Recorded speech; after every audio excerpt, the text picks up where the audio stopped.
U.S. President Joe Biden is now calling on Americans to pressure members of Congress to pass gun laws that are aimed at preventing more mass shootings. His call follows the killing of at least 19 children and 2 adults at Robb Elementary School. That's in Texas. The children were in 2nd, 3rd and 4th grade and between the ages of 7 and 10. The gunman has been identified as 18-year-old Salvador Ramos. He reportedly shot his grandmother before the attack on the school. She is in a critical condition in hospital. Now, it's believed Ramos, who was armed with a handgun and a rifle, acted alone. He was shot and killed by responding officers. Why do we keep letting this happen? Where in God's name is our backbone to have the courage to deal with it and stand up to the lobbies? It's time to turn this pain into action for every parent, for every citizen in this country. We have to make it clear to every elected official in this country. It's time to act. It's time for those who obstruct or delay or block the common sense gun laws. We need to let you know that we will not forget. We can do so much more. We have to do more. All right, so of course there's a context to this. The latest incident comes just days after a shooting at a top supermarket in Buffalo. That's in New York, and it claimed the lives of 10 people. According to the Gun Violence Archive, which is an independent data collection organization, 212 mass shootings have occurred in the U.S. this year alone. So it defines a mass shooting as an incident in which 4 or more people were shot and killed, excluding the shooter.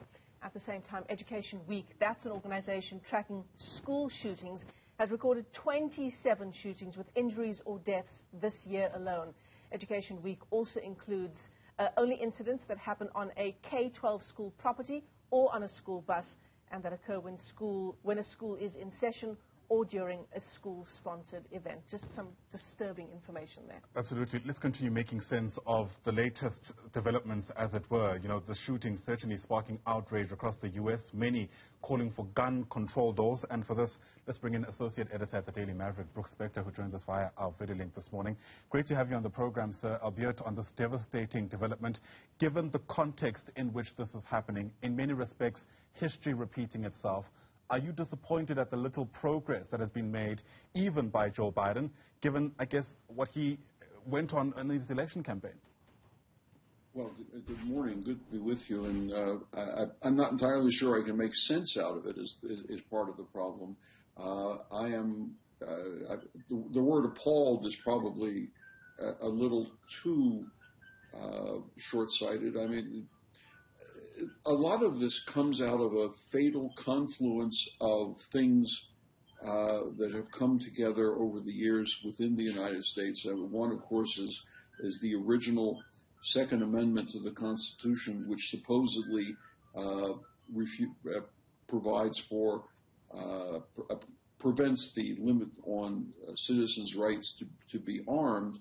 That was 1787. Things have changed. There are no wild bears crashing through most people's homes. But there's also the mystique of the Old West, that a man defends his family against the bad guys. But then on top of that, of course, there is the social disruption that far too many young people, and it's mostly young people, seem to have. And you put them together with what is loosely termed the gun lobby, and you have a perfect storm, except it's a man-made perfect storm. It's not a natural disaster like a flood or a typhoon or an earthquake.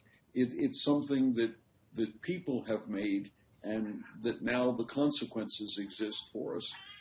And it's, at this point, it's in the hands of 50 senators out of 100 who represent about 25% of the population of the country overall, who prevent the possibility of the Senate, the upper house in the Congress, from even taking up gun control legislation of any type, even though a majority of the people in the country, and even a majority of the people in those states, and even a majority of gun owners and members of the National Rifle Association, the preeminent lobby, have all expressed a preference in favor of some form of gun control, gun limitation, gun restrictions The most modest of these would have been a check on a mandatory check of police records of someone who wishes to purchase a gun, a prohibition of the sale of what are called ghost weapons, of things that are sold as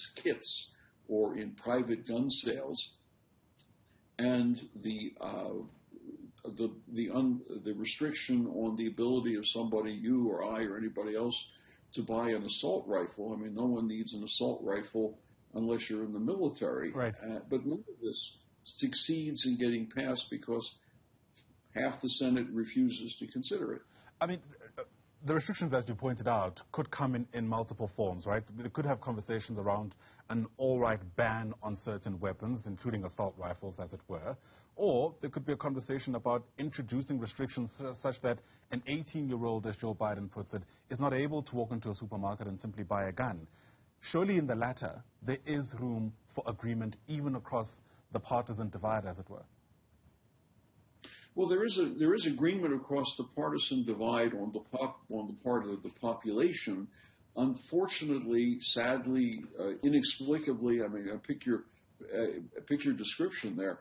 On the part of half of the Senate, most of whom are Republican in that case, who simply refuse to countenance passing any of these restrictions, basing it in the mistaken interpretation, in my view at least, of what was in fact entailed in that Second Amendment to the Constitution, which set the legal basis for unrestricted gun ownership.